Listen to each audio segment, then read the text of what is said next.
Before the speech, so we want to look at the picture first. So what do you see in this picture? Okay, what do you see in this picture? An elephant. Actually, please look again. There is something wrong in this picture. Actually, it is not an elephant's picture. And normally in this situation, we may ignore some detailed information when we see something at the first time, like the picture. Okay, it's not an elephant. And similarly, so when we talk to people, and it's not just the spoken word that we have to pay attention to, but also their body language. And our body language convey us incredibly useful message that we can imagine. So, last part we want to give you a speech, body language. And I'm Judy. This is my partner, Alice. Hi. And in order to make our speech more convincing, we have conducted more than 5 websites, 10 books, and 3 theses and 1 scholarly journals. And this is the reference that we selected from our research. And if you have interest in the topic, you can too find these books. Okay. So today we have talked about 3 main points. And the first is the body language and characteristics. And the next is the body language in different contexts. And the last is the application with celebrities' picture. And in the following, my partner Iris will talk about more detailed information about body language to you. So let's welcome Iris. Hi, I'm Iris, and well, as Judy just introduced, there are 3 main points we're going to talk about today. And I'm going to talk about the first 2 main points, which is the body language and its related characteristics. And the second is body language in different contexts. Okay, let's talk about the first main point. Okay, for this topic, I would like to split this content of the topic into 2 parts. The first is the gestures that has to do with the legs and the feet. And the second is the gestures that has to do with the arms and the hands. Okay. Okay, so before we introduce our gestures, I would like to share with you 3 facts about the legs and the feet. First, the farther away from the brain, the less awareness we will have, which means that most people, they neglect the message that are conveyed from our legs and feet. And second, our legs, they evolve for 2 objectives, which is, oh, can you see the words? I'm sorry, did I block you? Okay. There are 2 objectives. One is to move for the food, and second is to run away from the danger. And because the leg, they evolve for survival, it leads to the 3rd fact that legs, they appear to be the most honest part of the body. Okay, so in the following, I would like to talk about 4 gestures that has to do with the legs and the feet. Okay, now look at the picture now. Imagine you're having discussion with this man. And, okay, try to observe his body language. Okay, look at it for a while. Okay, now, here's my question. For those of you who think that, well, this man is really listening to you, raise your hand. Okay, and for those, if you think that, no, this man is not listening to me, please raise your hand. Okay, you're great. Okay, so okay, so it's obvious that most of you think that this person is not listening to you. Okay, well, and in fact, this man wants to leave. And what is the key point? The key point, look at his legs. The legs imply where the mind wants to go. It's obvious that his upper part of the body and his legs do not correspond. Although his face and upper body part is facing towards you, but his legs are facing in the other direction. Okay, for the second gesture, now, okay, the woman, she's pointing her foot up in the air. There are 3 possible conditions about her.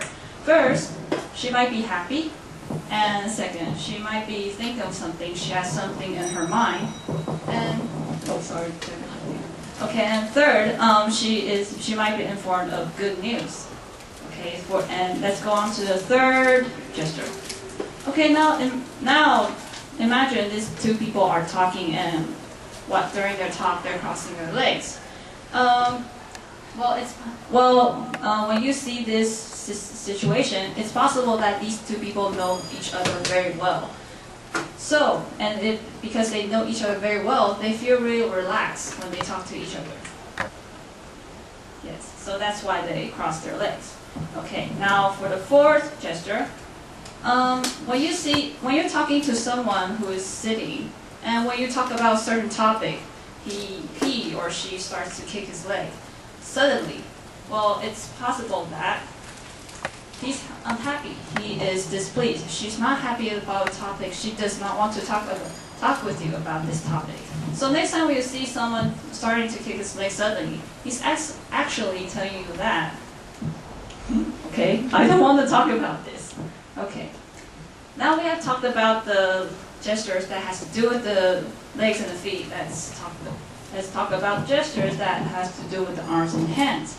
And there are also two facts I would like to share with you. Is that first, arm crossing is a sign of protection, and second, the thumbs. The gestures that has to do with thumbs. When you see someone doing gestures with thumbs, that means they showing their sense of superiority.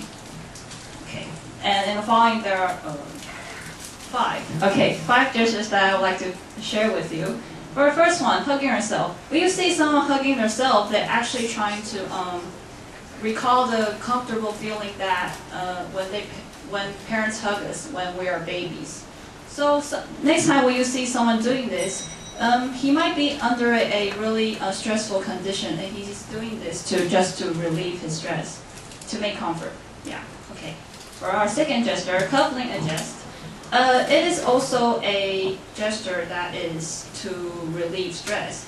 And this gesture is mostly seen on celebrities or loyalties. Coupling a gest is like when you play with your cufflinks. Right? You're trying to play with it and you're trying to adjust it. And when you see famous people doing this, they're actually revealing their insecurities in the public. And similarly, if you see a famous person, they're playing with their accessories, like their rings or their bracelets around their arms, they are actually feeling nervous in the public too. It's the same meaning. Okay, for the third one, hands clenched. Hands clenching, they show a person's negative emotion. And furthermore, as you can see on the picture, the different positions of the clenching hands show a person's degree of frustration. So the higher the clenching hands are, the more difficulties you will encounter in communicating with this person. So in this case, this lady, you'll encounter more difficulties in communicating with her than the other two men. Now let's move on to the next gesture.